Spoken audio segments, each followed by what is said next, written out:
السلام علیکم ورحمۃ اللہ وبرکاتہ۔ آج کے سبق میں ہم سیکھیں گے موصول اور صلہ کا ترجمہ کرنے کا طریقہ۔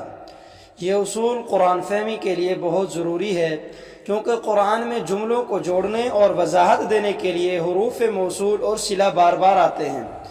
سب سے پہلے تعریف سمجھیے۔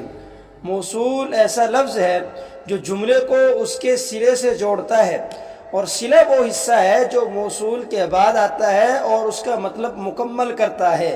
یعنی موصول اور صلہ دونوں ایک ساتھ آتے ہیں اور ایک دوسرے کے معنی کو واضح کرنے کے لیے استعمال کیے جاتے ہیں۔ مثلا الذی خلق السماوات، وہ جس نے آسمان پیدا کیے۔ یہاں الذی موصول ہے اور خلق السماوات صلہ ہے۔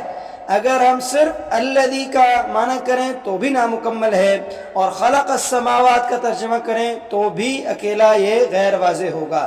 جب دونوں کو ملا کر کرتے ہیں ترجمہ تو معنی ہوگا وہ ذات کے جس نے آسمانوں کو پیدا کیا۔ اب اس کے بعد ہم قرآن کریم میں استعمال ہونے والے مشہور حروف موصولہ اس کا تعارف عرض کرتے ہیں۔ الذی برائے واحد مذکر، اس کا معنی ہوتا ہے وہ جو۔ اللتی واحد مؤنث کے لیے معنی ہے وہ جو۔ اللذانی اللتانی تثنیہ کے لیے، اللذانی تثنیہ مذکر کے لیے، اللتانی تثنیہ مؤنث کے لیے، دونوں کا معنی ہے وہ دونوں جو۔ الذین برائے جمع مذکر، اس کا معنی ہوتا ہے وہ جو۔ اللاتی اور اللائی یہ جمع مؤنث کے لیے استعمال ہوتا ہے، اس کا معنی بھی ہے وہ جو۔ من، اس کا معنی جو، یہ عام طور پر اہل عقل چیزوں کے لیے استعمال ہوتا ہے۔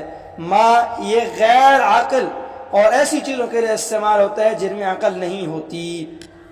اس کے بعد ترجمہ کرنے کا اصول یاد رکھیے کہ پہلے موصول کا ترجمہ کریں گے، اس کے بعد صلہ کا ترجمہ کریں گے، اور پھر دونوں کو ملانے سے جملے کا ترجمہ مکمل ہو جائے گا۔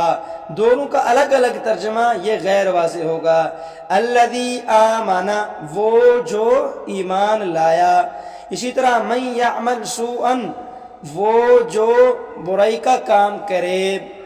اس کے بعد قرآن کریم کی کچھ مثالیں سے اس بات کی وضاحت کرتے ہیں۔ الذی اطعمہم من جوع، وہ جس نے انہیں بھوک سے بچایا۔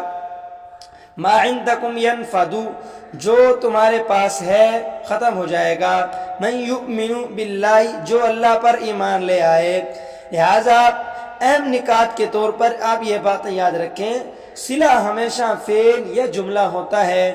موصول اکیلا ترجمے کو واضح نہیں کرتا، اس لیے ترجمے میں دونوں کو ایک یونٹ کے ساتھ ایک ہی یونٹ میں ترجمہ کرنا ضروری ہے۔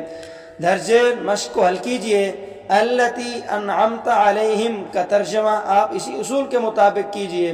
قرآن سے دو مثالیں تلاش کریں جن میں من بطور موصول آیا ہو۔ موصول اور صلہ کو الگ الگ کر کے پہچانیں کہ کیا ان کا جملہ مکمل ہو سکتا ہے۔ اللہ رب العزت یہ صلاحیت دین کے لیے قبول فرمائے۔ السلام علیکم ورحمۃ اللہ۔